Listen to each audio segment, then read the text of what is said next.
वर्तमानपत्रामध्ये नेहमी आपण राशी भविष्य पाहतो बरं का.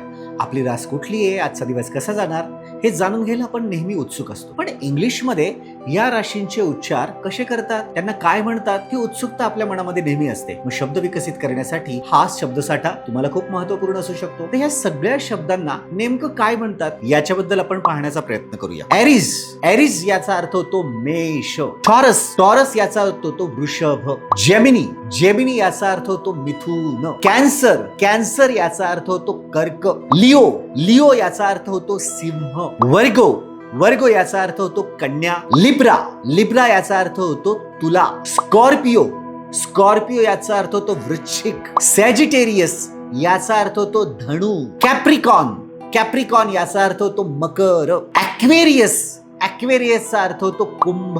पायसिस, पायसिस याचा अर्थ होतो मीन. तर ह्या राशींना झोडॅक साईन असं म्हटलं जातं बरं का. तर मित्रांनो, तुमची रास कुठली आहे कमेंट्स मध्ये नक्की सांगा आणि इंग्लिश बद्दलच्या अशाच नवनवीन माहितीसाठी आम्हाला नक्की फॉलो करा. थँक्यू.